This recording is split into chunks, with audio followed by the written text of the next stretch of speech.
Então, boa tarde a todos e bem-vindos a mais um momento da Convenção em Ciência. Nós, na próxima hora, teremos connosco o Nuno Guarda para nos dar uma visão do tempo de aceleração digital que vivemos. E respondendo a uma provocação, de certo modo simples, mas ao mesmo tempo de grande dimensão. E a provocação é: será o web digital uma utopia imperfeita? Eu fazia já aqui neste momento a ligação ao Nuno, que se há de juntar a nós. Olá, Nuno. Muito boa tarde. Tudo bem? Ok, boa tarde, obrigada pela presença. À nossa plateia, que já teve a oportunidade de ler o currículo, e muitos de algumas das pessoas que nos acompanham possivelmente conhecem o Nuno, ou já privaram com o Nuno, ou já foram os seus alunos, mas o Nuno é responsável atualmente do Departamento Corporate Affairs da Cisco, no Reino Unido, Irlanda e Portugal, e tem à sua responsabilidade a coordenação de programas e iniciativas de responsabilidade social corporativa da Cisco nestes países. Desde o início da sua vida profissional, que está ligada à STIC, e desde 2004 na Cisco, onde começou a viver na primeira pessoa o teletrabalho. E é esta realidade que, sendo uma realidade que tem a aparência de recente para nós, para uma grande parte de nós, mas que o Nuno conhece já, e por esse mundo fora, uma vez que há anos a vai antecipando e vivendo na primeira pessoa. No fundo, gostaríamos de ouvir um testemunho de quem já, desde 2004, está em teletrabalho, apesar de não confinado, só mais recentemente é que está confinado, e por isso, de certo modo, intuímos que tem 17 anos de avanço sobre uma grande parte de nós. E por isso fazia este convite a esta partilha, a este app digital, que pode ter muito de perfeito, mas especialmente terá alguma coisa de imperfeito. Nuno, gostaríamos de ouvir e depois vamos interagindo. Fica também o convite, uma vez que durante o nosso live, no canto superior direito, há um chat disponível, onde qualquer um dos que nos estão a seguir poderá colocar questões, fazer comentários, que depois oportunamente serão tratados. Nuno, boa tarde, a palavra é sua. Muito bem, e muito obrigado, antes de mais, pelo amável convite. É um prazer estar hoje aqui convosco e, naturalmente, participar e dar o meu contributo humilde para esta perspectiva e para esta questão. Aquilo que eu começaria, talvez, por dizer relativamente à provocação que o Billy deixa é um pouco contar a minha perspectiva e história relativamente ao que tem sido a minha experiência de relação com o meu emprego na Cisco desde janeiro de 2004. E, de facto, como disse, e bem, tem sido uma relação de teletrabalho que basicamente permitiu-me viver em Leiria desde 2004 e continuar a trabalhar para a Cisco, que em Portugal tem apenas um escritório em Oeiras. Permitiu-me também ter à minha responsabilidade países do norte da Europa, ainda também a viver em Leiria, mas continuando a fazer teletrabalho.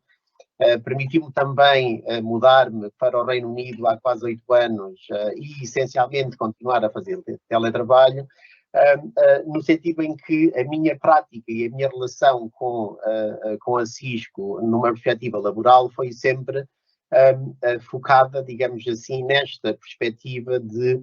flexibilidade relativamente à desmaterialização do posto de trabalho. Portanto, de alguma forma, a Cisco tem 2 grandes grupos de empregados, digamos assim. Alguns têm uma secretária atribuída em qualquer escritório, ao qual estão afiliados, mas a maior parte de nós não tem efetivamente. Portanto, esta questão do teletrabalho e da mobilidade e da flexibilidade relativamente à forma como o posto de trabalho é interpretado, foi de facto um dos aspectos que eu considerei bastante apelativos desde o princípio, quando comecei com a Cisco em 2004. Com todas as complicações que traz, não é? Porque na prática, depois a nossa casa torna-se o nosso trabalho e muitas vezes surgem questões que se prendem com a necessidade de distinguir, digamos assim, entre o espaço de trabalho e o espaço pessoal, porque facilmente os dois podem ser confundidos quando o espaço físico é basicamente o mesmo. A verdade é que, nesta perspectiva, de alguma maneira, a forma como eu tenho olhado e vivido o confinamento atual, que no meu caso começou curiosamente depois da última viagem de trabalho que eu fiz para Portugal, Eu aterrei em Londres a 4 de março do ano passado, fiz férias no dia 5 e depois comecei a trabalhar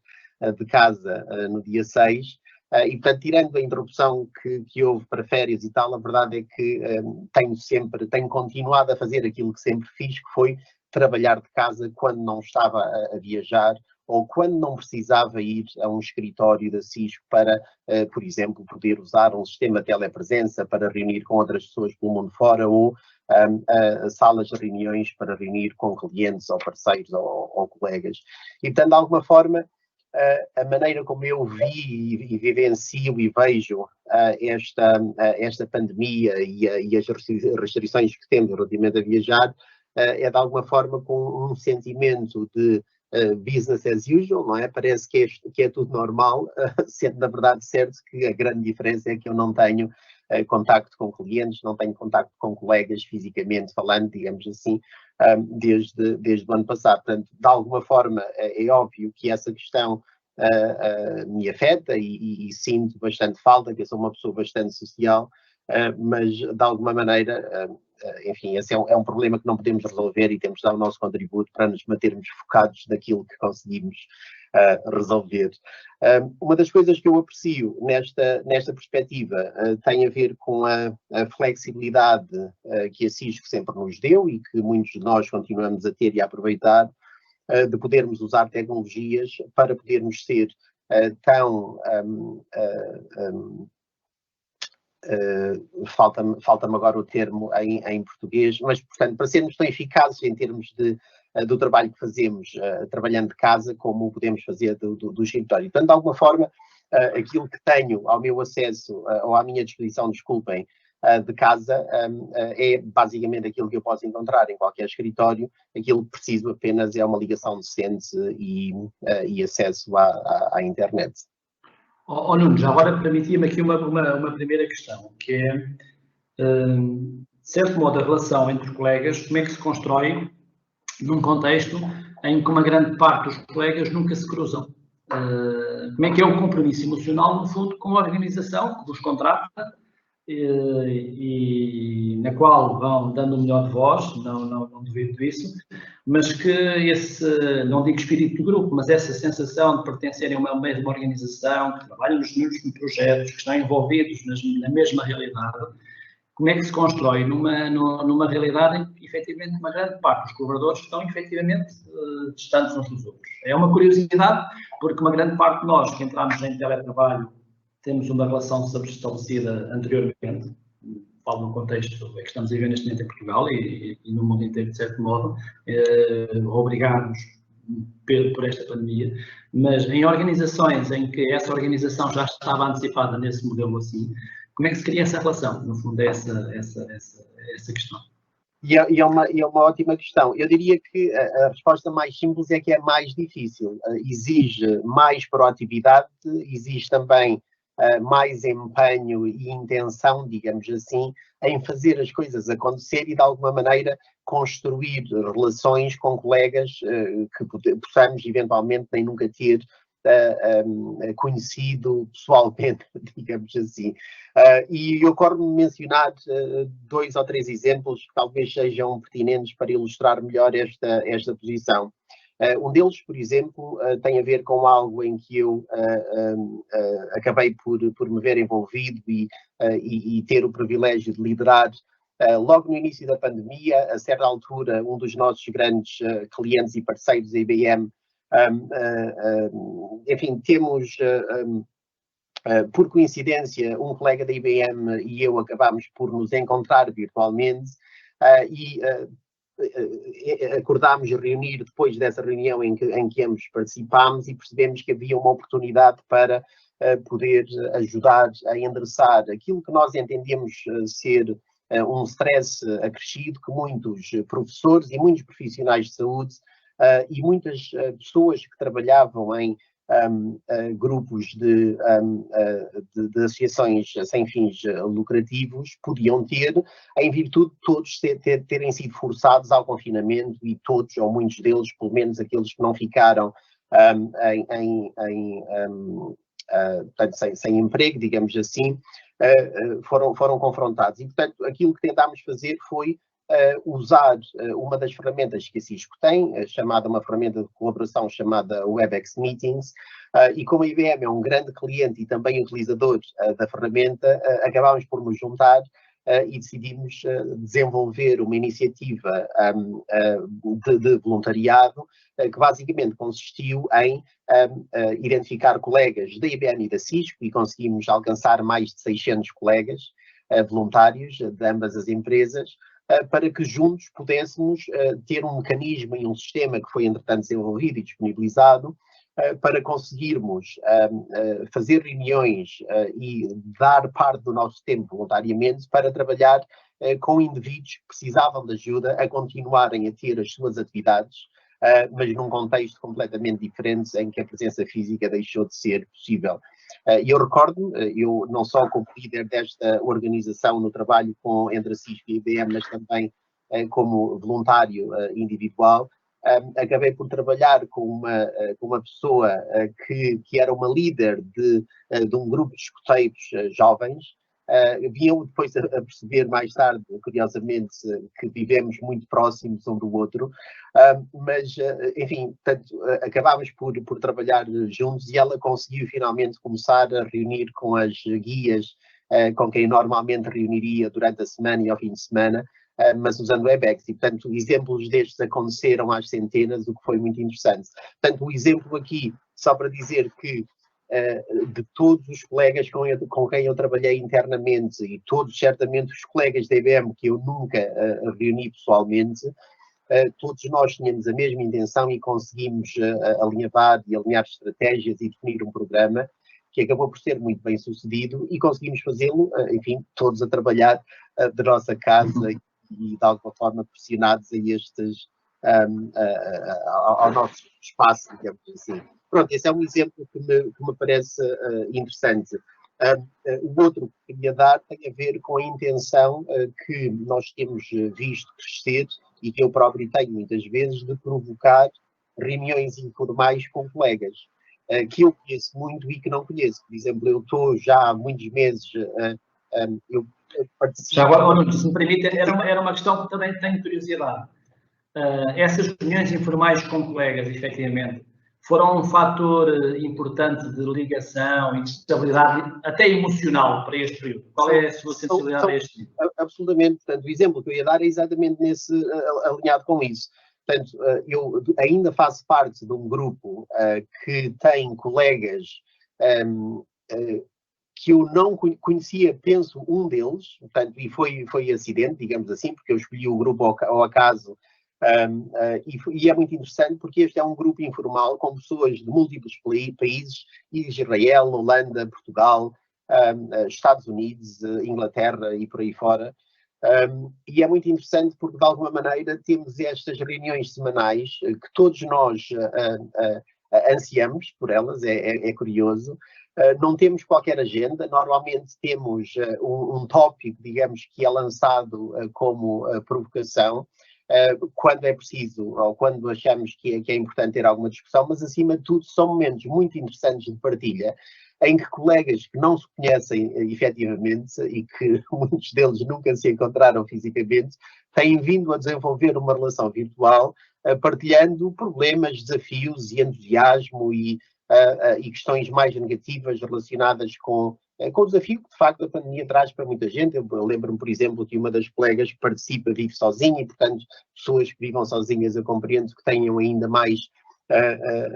complicações, digamos assim, para resolver e ultrapassar, mas, portanto, este grupo informal que não tem de colegas que se reúne durante horas de trabalho, digamos assim, e que despretensiosamente discute qualquer problema, desde o entusiasmo, por exemplo, da nossa colega israelita, quando nos disse que finalmente tinha sido vacinada,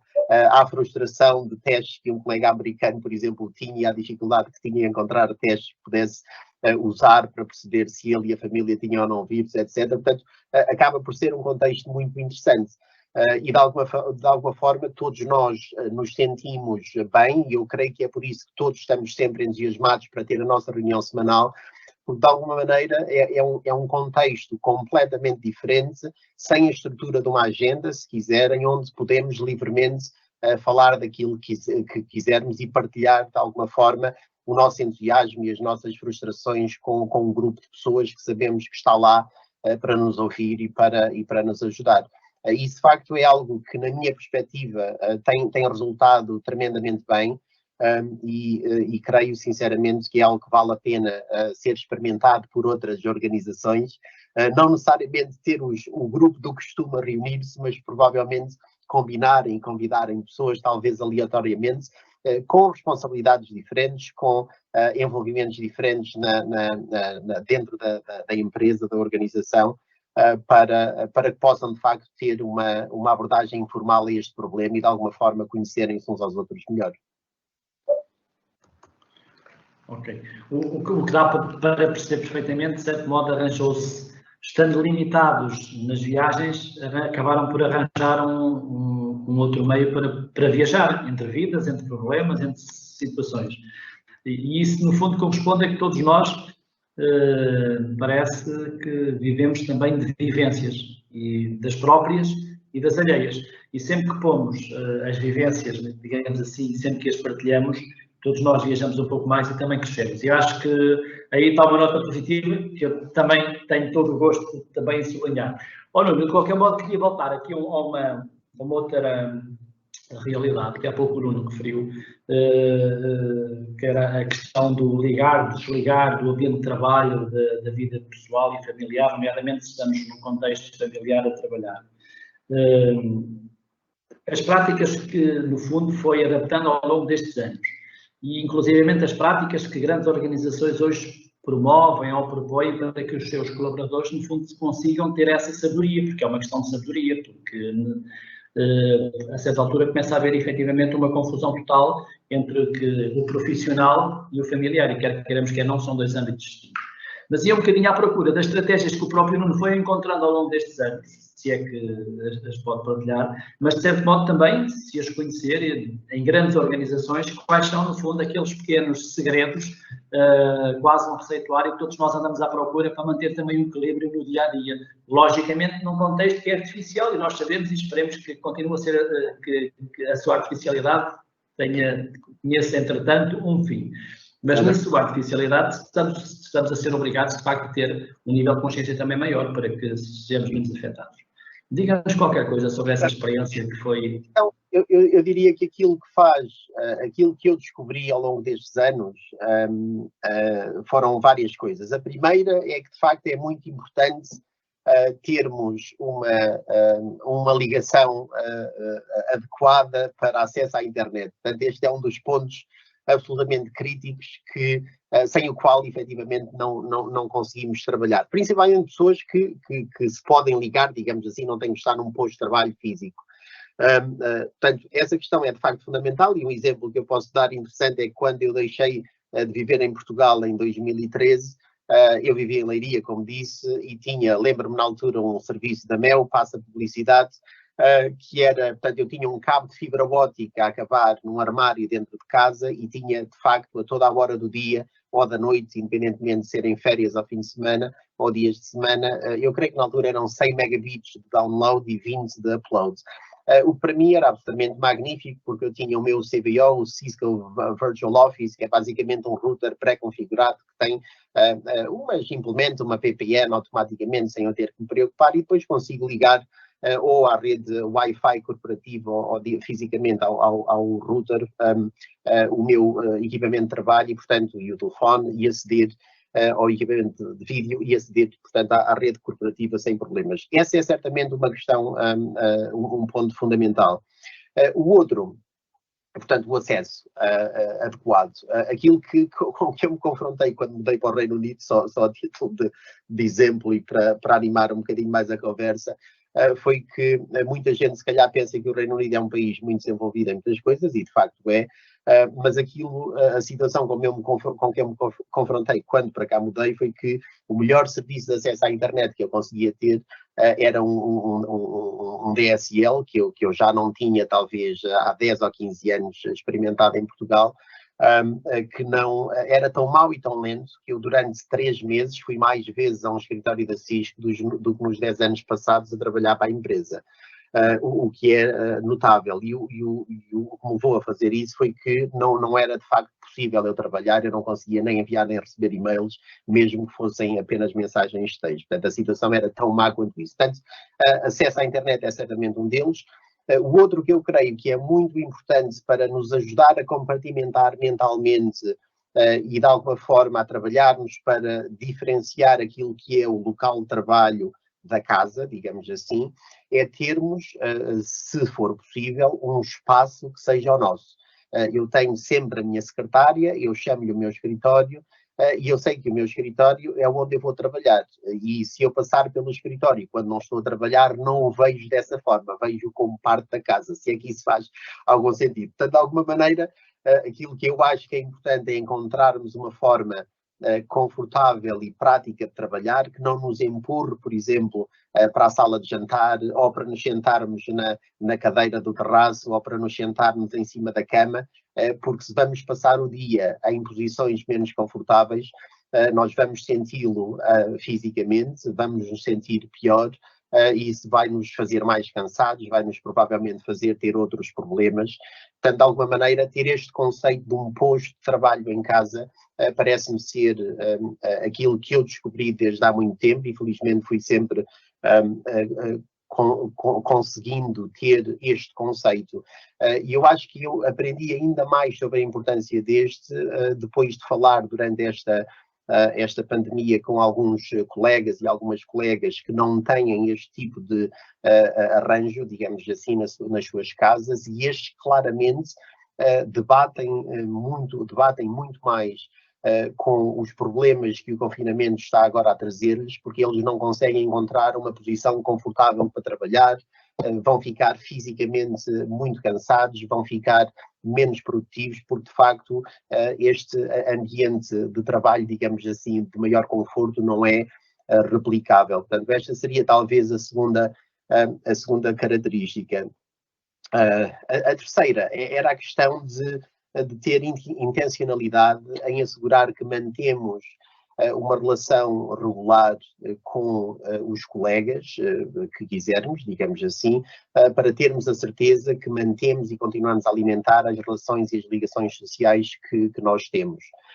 E eu sei que nesta altura é muito mais difícil, portanto temos ainda que ter mais intenção, digamos assim, ser mais intencionais e forçar-nos por vezes a ter esse tipo de iniciativas, de fazer um café virtual com os amigos ou com quem nós quisermos. Eu recordo-me, aliás, quando estava a viver em Portugal, em Leiria, com o escritório em Lisboa, embora eu nunca tenha tido nenhuma relação em termos de reporting com o escritório de Lisboa ou com outro escritório, porque a minha reporting line esteve sempre alinhada com os Estados Unidos, a verdade é que eu sempre tive, e faz parte, aliás, das minhas competências, de me relacionar com a estrutura de gestão de cada país, etc. Então, de alguma maneira, havia relações que eu tinha que desenvolver e eu recordo-me que intencionalmente acontecia eu fazer uma viagem, pelo menos por semana, ao escritório de Lisboa, em que metade do dia eu sabia, e portanto era intencional e objetivo nessa finalidade, era apenas e só para socializar. Portanto, eu sabia que não ia ter reuniões, sabia que não ia falar ou fazer nada relacionado com o trabalho que não fosse de facto alimentar a minha alma, digamos assim, com oportunidades de socialização, de beber um café, 2 dedos de conversa com vários colegas. E isso eu acho que é muito importante fisicamente, quando podemos encontrar-nos com outras pessoas, e hoje ainda mais com estas distâncias forçadas, importante, creio eu, e portanto, não sendo exatamente a mesma coisa, a verdade é que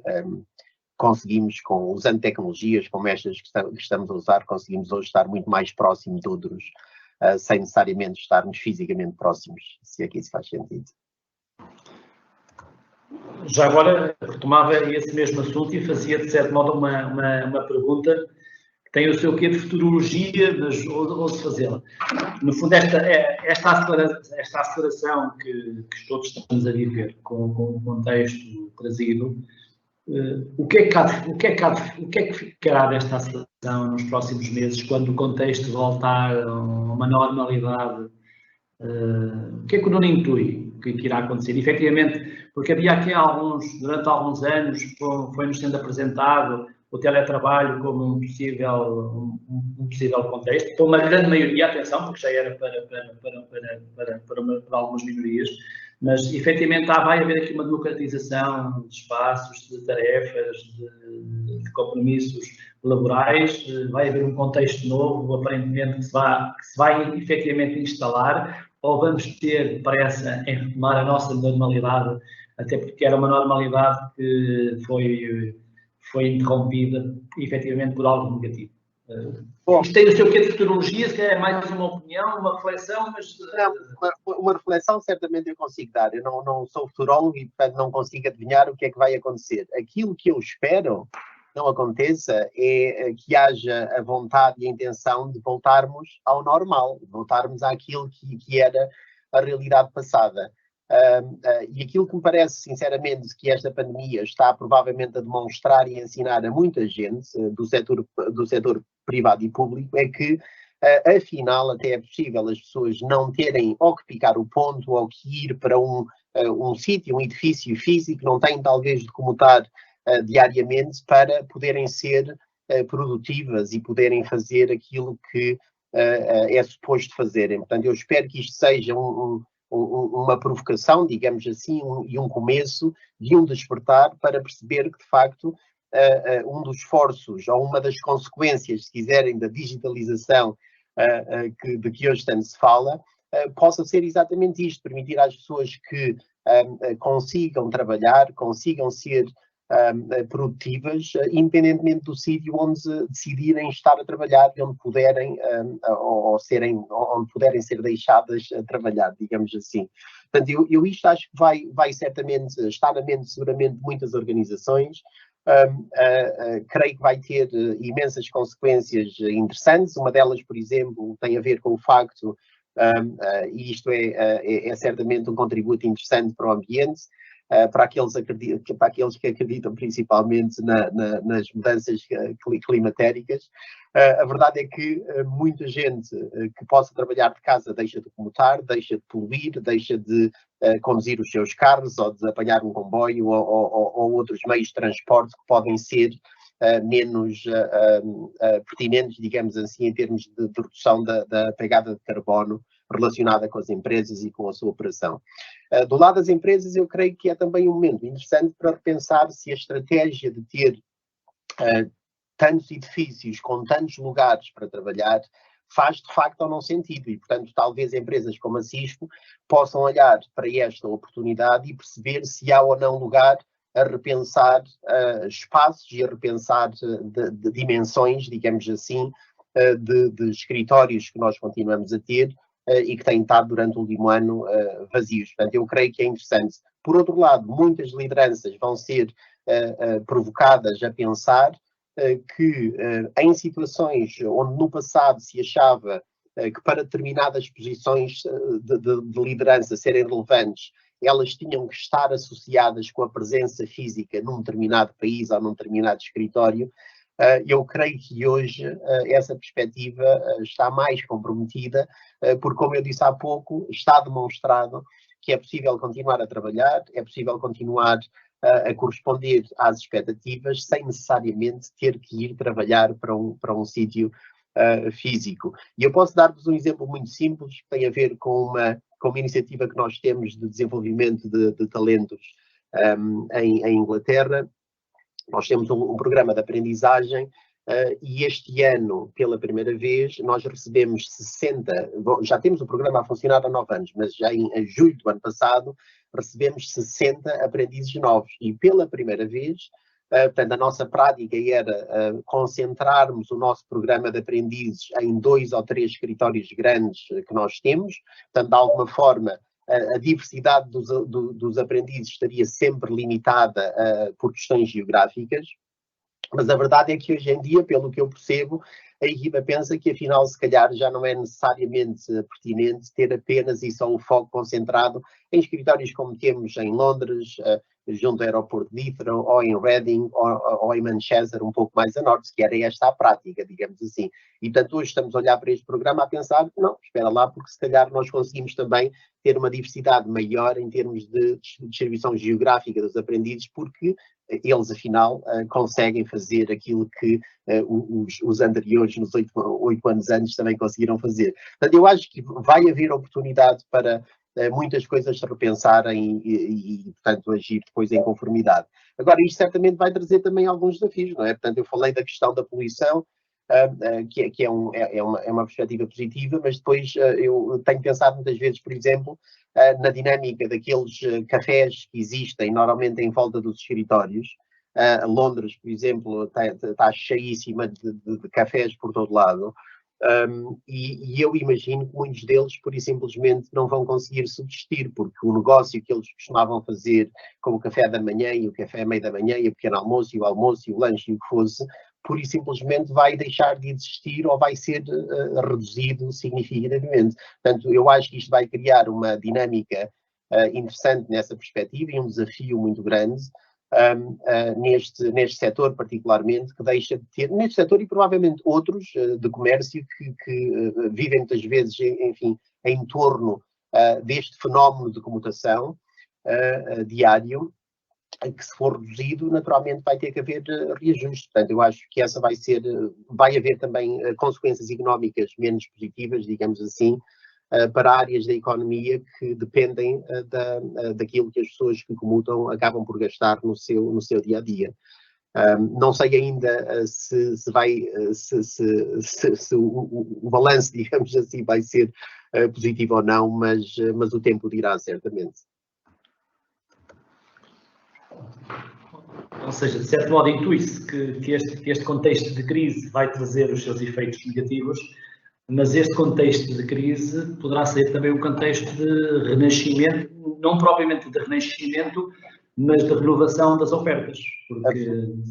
há mudanças que possivelmente irão acontecer e de facto aí, do ponto de vista do comércio, dos espaços, já se começa a falar, a questionar os grandes espaços de escritório, como o Nuno aí bem referiu, e efetivamente acho que estamos todos um bocadinho nesta expectativa deste pós, como é que depois a própria realidade vai entrar na nossa vida e como é que nós nos vamos adaptar a essa nova realidade. Pronto, nem tudo será crise, acreditamos, porque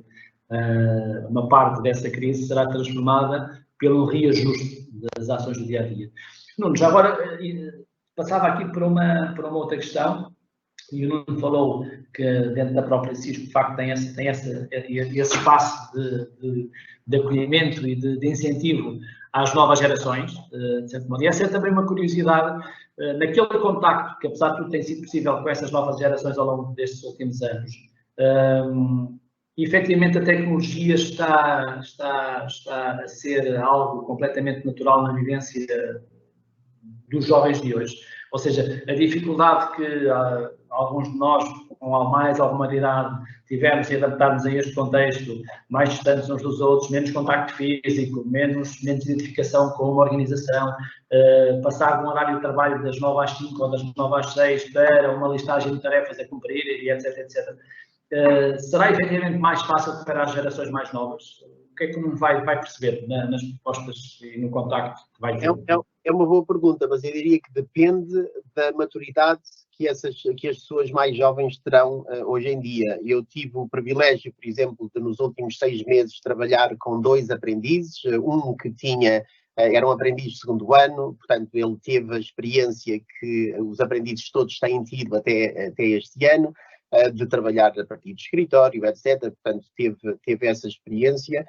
E tive depois uma outra aprendiz, muito nova, 18 anos, tinha acabado de sair da escola, e eu diria que ela teve mais problemas, digamos assim, ou dificuldades a adaptar-se à nova realidade, talvez porque não tenha percebido ou percepcionado da mesma maneira aquilo que outros colegas terão feito com outra experiência em pessoa. Portanto, eu não tenho a certeza se este exemplo que eu tenho pode ou não ser, pode ou não permitir-me concluir e generalizar. Eu prefiro não fazer isso, mas eu diria que talvez, dependendo dos indivíduos e da forma como eles entendem responsavelmente aquilo que têm de fazer, alguns com mais naturalidade conseguirão perfeitamente adaptar-se a este desafio, digamos assim, a esta realidade, se relacionarem com o emprego, mas remotamente, sem necessariamente o contextualizarem, se quiserem, neste sentido de estar relacionado com um posto de trabalho e com a mesma secretária todos os dias, etc. Mas eu diria que sim, portanto, aquilo que me parece é que vai depender dos indivíduos e, portanto, o desafio que creio a ser colocado, eu acho que é perfeitamente possível alcançar bons resultados na mesma. Aquilo que vai provavelmente ter que ser considerado é por parte das pessoas que vão gerir esse talento, tem de haver provavelmente cuidados redobrados, não para fazer micromanagement, mas para se ter a certeza que as pessoas estão confortáveis e motivadas para continuar a trabalhar e, neste caso, os aprendizes a aprender. Portanto, de alguma maneira, eu creio que é um desafio muito interessante, mas entendo que seja perfeitamente endereçável no quadro atual. Será também um desafio para bons tutores. Mais do que nunca vamos precisar que efetivamente as organizações tenham bons tutores, bons acompanhantes de quem chegam, até porque a transmissão pode correr o risco de já não ser presencial, de já não ser efetiva na secretária ao lado, mas que efetivamente tem que terá muito de intuição, o que é que ele precisará de ouvir, o que é que aquela pessoa precisará de estudar, etc, etc. Será um caminho, haverá também aqui, de certo modo, uma provocação acrescida para quem tem a missão de acompanhar quem chega de novo às organizações? Absolutamente, não só para perceber e antecipar problemas que possam eventualmente estar em construção, mas também para ter a certeza que nessa perspectiva de tutores se consegue dar a melhor experiência possível a estas pessoas. Uma das coisas que vem, uma das vantagens, digamos assim, que este confinamento eu acho vai trazer é que muitas pessoas que foram forçadas, bem, toda a gente foi forçada, ou quase toda a gente pelo mundo fora, mas portanto aqueles que foram forçados a confinar e tiveram a sorte de continuar a trabalhar, como nós, creio que muitos de nós, se não soubéssemos já, aprendemos melhor a como interagir durante reuniões, a como esperar pela sua vez pacientemente, a não interromper necessariamente por coisas que nós às vezes fazemos ou porque estamos hiperentusiasmados ou porque não estamos a prestar atenção enfim, ao contexto ou à sala em que estamos. A verdade é que esse tipo de práticas deixam de ser ou são muito mais negativas, digamos assim, no contexto virtual. E se calhar são vantagens que podem advir deste confinamento forçado, porque de alguma maneira as pessoas estão a desenvolver uma cultura de respeito em termos de participação em reuniões, etc., de forma mais rápida do que talvez o fizessem num contexto habitual, digamos assim, de trabalho. Aqui permite-me uma partilha pessoal, penso que posso também ter essa possibilidade. Em tempos de confinamento, facilmente as nossas agendas de Outlook foram sendo preenchidas por reuniões e falo por mim, houve uma fase em que praticamente nos fomos esquecendo que após uma reunião há efetivamente muito trabalho que fica por fazer. E desde já partilho na primeira pessoa essa aprendizagem necessária de reservar tempo para o trabalho que vai sendo acumulado nas interações que vamos tendo, até porque dia a dia. Por outro lado também, esta pontualidade, chamemos-lhe britânica, que fomos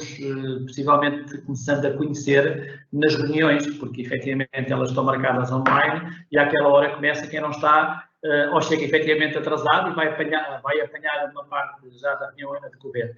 A esse nível, a pontualidade britânica, o Nuno já conhecia neste contexto antes da pandemia. Este contexto agora, onde efetivamente, imagino que reúne com muito mais gente de muitos mais sítios, apesar de já ter essa experiência anterior, já houve aqui um upgrade de pontualidade britânica também no nosso dia-a-dia, ou nem por isso? Eu acho que esse é daqueles mitos, é mais os ingleses são bons a fazer muitas coisas, e uma das coisas em que eles são bons é vender mitos sobre eles próprios. Toda a gente acha, por exemplo, que o tempo em Londres é péssimo, que está sempre a chover, mas de facto chove tanto em Londres como chove no Porto. E é verdade que as pessoas do Porto se queixam um bocadinho mais do que as de Lisboa, relativamente à chuva, mas a verdade é que não chove tanto como toda a gente, como fazem crer. Mas essa questão é muito pertinente e eu acho que o interessante agora é que deixou de haver desculpas, não podemos culpar um acidente ou o trânsito ou o atraso do comboio ou o que for, porque agora ninguém tem desculpas, não é? Quer dizer, podemos dizer que tropeçámos o pé entre a casa de banho e a próxima reunião ou algo assim, mas digamos que não funciona da mesma maneira. Por outro lado, como o Abílio estava a dizer, e muito bem, é verdade que se nós não tivermos cuidado hoje em dia, nós conseguimos facilmente encher uma reunião, um dia, desculpem, de reuniões, sem parar, sem tempo, e eu pelo menos, é assim, penso, eu tenho dias desses, e às vezes tenho semanas assim e são terríveis, eu a sensação que tenho é que não consegui fazer nada, e passei horas e horas e horas em reuniões. Aquilo que eu faço há muitos anos e que recomendo vivamente a muita gente que me quer ouvir, é de alguma forma controlarmos mais a nossa agenda relativamente a esse aspecto, assegurando que temos durante o dia tempo para nós, para podermos repensar, para podermos ler as notas, fazer respostas a e-mails, por exemplo, que vão ser precisos na sequência de reuniões, e de alguma forma para produzirmos trabalho e também para termos tempo para comer qualquer coisa, para descansarmos um pouco, para levantarmos, esticarmos as pernas e irmos dar uma volta pela rua para descomprimir, porque tudo isso já era importante antigamente, mas de alguma forma com aquelas migrações, digamos assim, para ir buscar um café ou para ir reunir com um colega que está noutro sítio, de alguma maneira nós acabávamos por nos deslocar muito mais, mesmo que não notássemos, não é? Hoje em dia, voltando àquela minha questão da intencionalidade que eu referi há pouco para provocarmos reuniões com pessoas, eu acho que também temos que ter intenção em querermos controlar a nossa agenda, em especificarmos e encontrarmos blocos